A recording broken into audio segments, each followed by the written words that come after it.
Time now for the STOHD.com Diamond in the Rough, and it's Captain's outfielder Greg Folgia. Tony Lastoria says the 40th round pick has a cannon for an arm and tons of versatility. Former wrestler, he plays the game the same way, showing a hard-nosed, fearless approach with the ability to play almost any position on the field. Well, you look at this player and he's young, but he's got major upside because he used to throw in college 95 miles per hour. He would top out, at 95. But he's got a lot of stuff going for him right now. He's a left-handed hitter, or he's a switch hitter, sorry. And everything that the Indians like about him is the whole reason that they drafted him. Read more about Indians prospects every week on Minor Happenings on STOHD.com and in Tony's book listing the top 100 Tribe prospects. And welcome back to our set here at SportsTime Ohio for Indians Minor League Magazine. Joined now by Ross Atkins. Ross, great to see you. Thanks for having me. You ready to talk some prospects? Yeah. All right, let's get going. The person that everybody still wants to know the most about from February on until May here, Carlos Santana. Where's he at? How are things looking for him? Yeah, he's been obviously off to a great start offensively, and I think you see him on any given day. He's a major league player in the minor leagues. However, there's, especially at his position, huge opportunity to make the most of the minor leagues and develop that leadership ability as a catcher. You really don't have a choice to be the best you can be as a catcher unless you're developing as a leader. And he is a natural leader, but there's things about the relationship with a veteran pitcher or a young pitcher that you have to learn from experience. And he's going through that right now. I think in AAA it's a good place to do it. But the bat's unbelievable. They're pitching around him in AAA. I think Shelly Duncan has helped a little bit, him performing behind him. But when they come in the zone, he's done damage, and it's really been an encouraging start. Ross, you look at this guy, and how close is he to being Victor Martinez or a young Victor Martinez?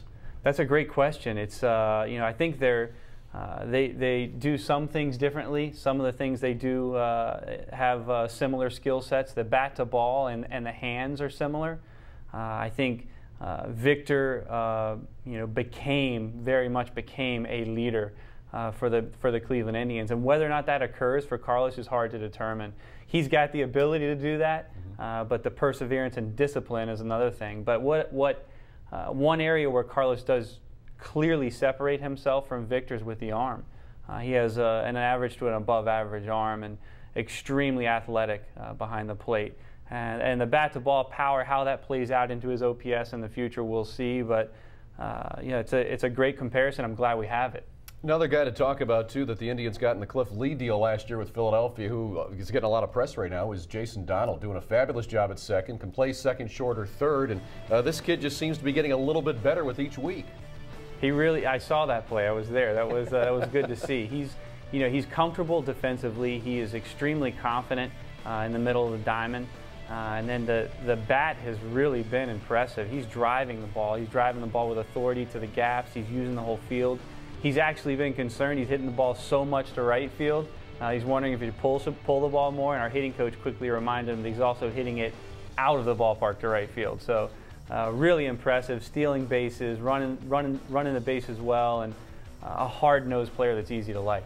Well, what would you say, Ross, right now is the timeline for Jason Donald to possibly make it up to the big leagues this year? Yeah, it's tough to say. I think there's the variables of performance in the major leagues and performance in the minor leagues. And, you look at the performance of guys that are having some struggles in the major leagues now and look at what they did in AAA and factor that in. So there is a difference. There's a clear difference, as you know well, and from the minor leagues to the major leagues. So, I think we'd like to see a more sustained success rate for Jason at that AAA level. He's only been there for roughly just over 300 plate appearances, so combined between 2009 and 2010.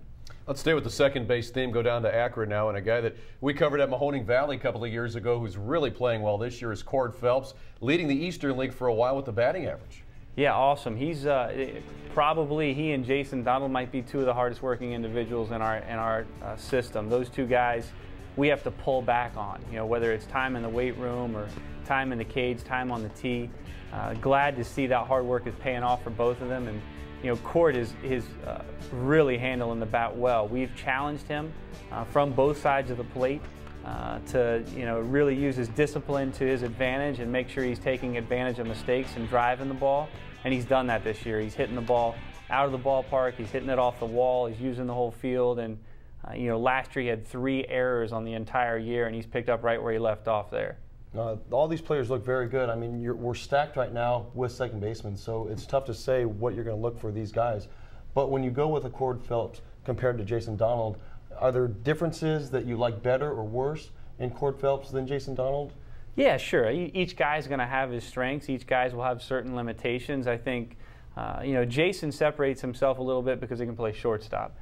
When you look at a guy like Cord Phelps, his offense is going to dictate his plate appearances. There aren't a lot of guys that are just solely defensive-minded second basemen. So, he's going to have to perform offensively all the way through, and everything's telling us that he will. So, subtle differences there, but certainly a good problem to have. And I hope that we have to talk about them on a major league team together.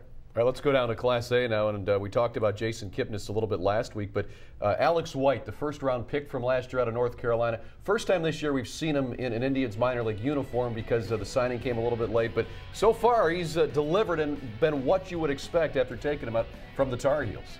He really has. He's really a class person as well. The first game he pitched was a Saturday night in Kinston. He's from a half an hour from Kinston, went to the University of North Carolina, and they had well over 1,000 additional fans than what they had the previous night or the same game a year prior. So he's got a strong draw, and he hasn't burned any bridges along the way. Probably more interestingly, his stuff and how he's getting hitters out with a mid-90s fastball, a split, and a developing slider. And we see him as a starter. We want him to develop into that frontline major league starter for us. All right, Ross. Hey, we're out of time. It's great to see you, though. You've got to stop back again. Great insight, and we'll do it again soon. All right, Al. Thanks a lot. Very good. Ross Atkins joining us here with Indians Minor League Magazine. We'll take a break. When we come back, we'll stay in the minor leagues and go a little bit lower now to Lake County. His dad played with Wade Boggs and Roger Clemens. Now Mike Greenwell's son, Bo, is hoping to soon be in the majors himself. We sit down with the captain's star outfielder next.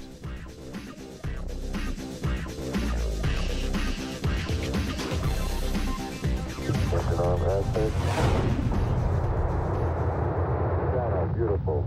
26, 36 feet per second up.